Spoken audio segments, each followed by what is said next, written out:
Hey everybody, this is a clip from the latest episode of the Randi Rhodes Show. If you want the full episode, you can watch live on Free Speech TV, Dish Channel 9415, DirecTV 348, Sling, Roku, and Apple TV.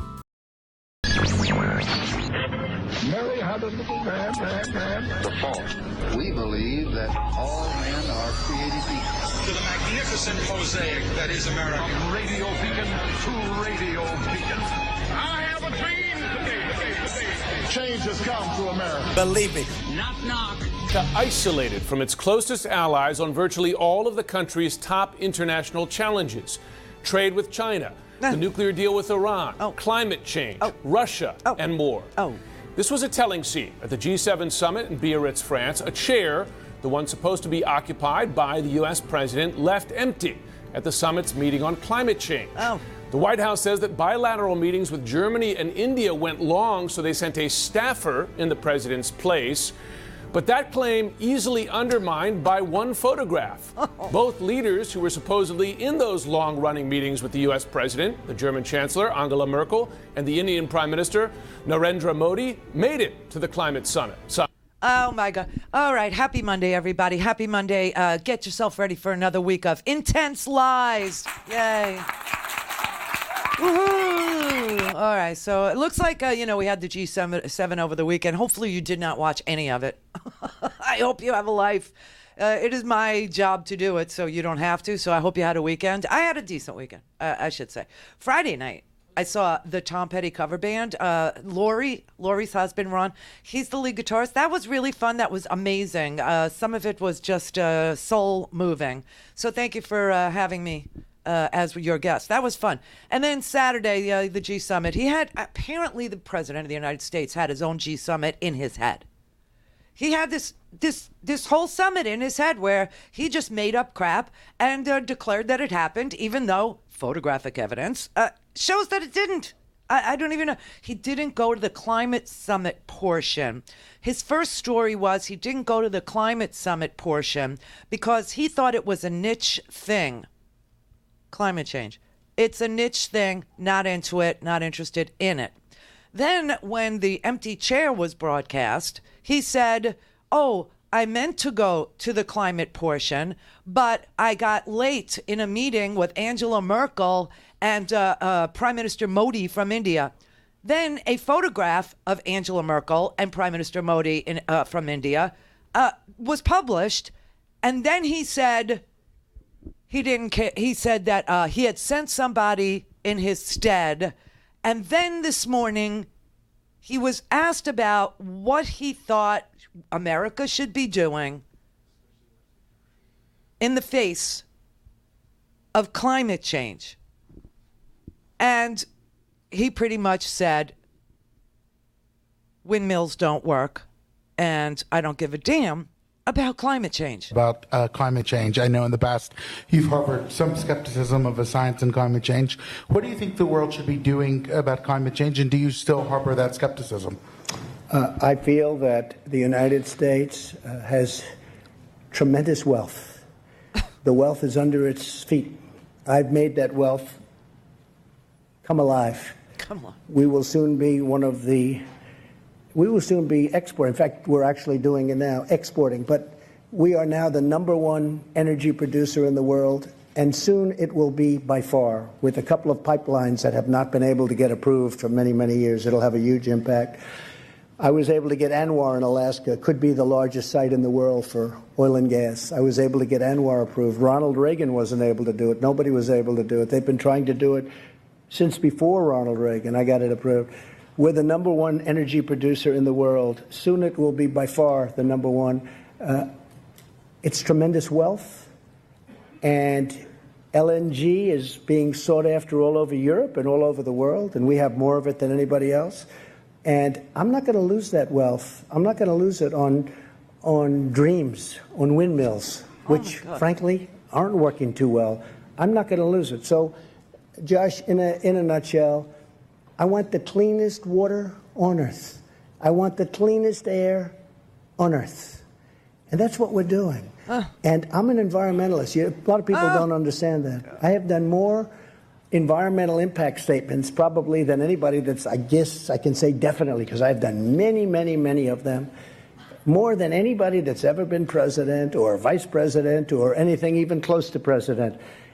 And I think I know more about the environment than most people. Oh, my God. I want clean air. I want clean water. I want a wealthy country. I want a spectacular country with jobs, with pensions, with so many things.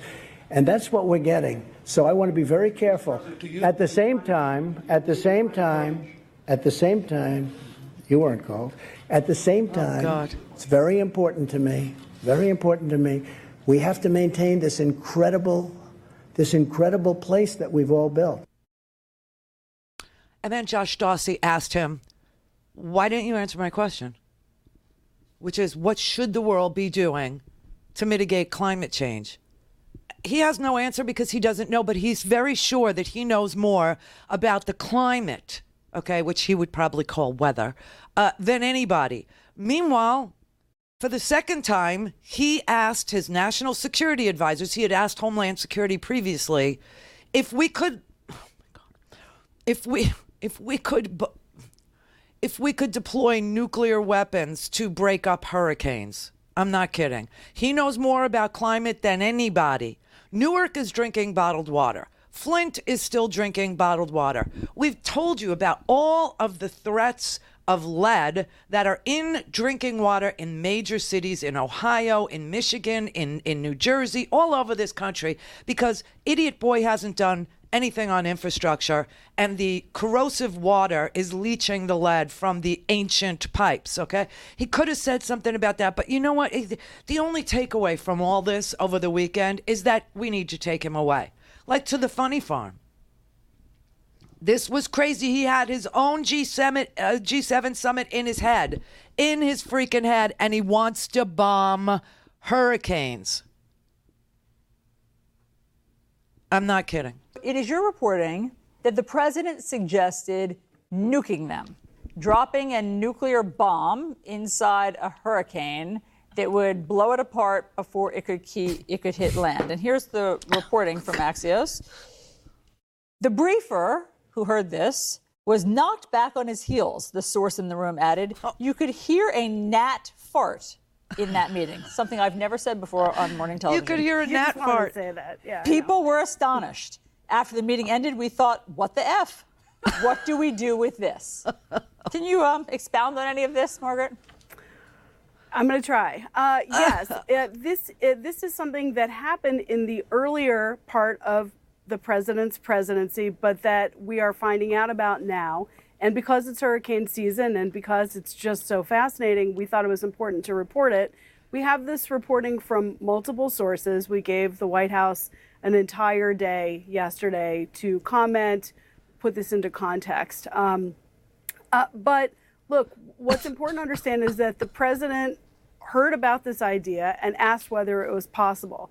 This is an idea that has been around since the Eisenhower administration. It has been repeatedly knocked down by scientists for kind of obvious reasons like nuclear fallout and that sort of stuff. Oh, yeah. But also because many scientists believe it just wouldn't work, that sort of counterintuitively, the energy produced in the middle of a hurricane is so big that there's no possible way that this could actually work in terms of disrupting the current. But also there are like environmental reasons, science reasons, health reasons. This idea did not go beyond discussions with the president, did not get into the planning levels. And it's also important to note that a lot of White House officials did not know about it. Well, Fox News found out about it, and they're wondering why we can't do it. Because if Donald Trump wants to nuke a hurricane, then Fox News says it's probably a very good idea to nuke a hurricane. Now, that idea has been debunked since 1961, okay? In 1959, some scientists thought maybe it could actually blow the hurricane into the stratosphere. So, it would displace the winds. But in 1961, it was decided, no, that would spread nuclear radiation across the entire field of the hurricane and beyond into the stratosphere. But Donald Trump and Fox News, let's do it. To the magnificent Jefferson Mosaic that is America. From Radio Beacon to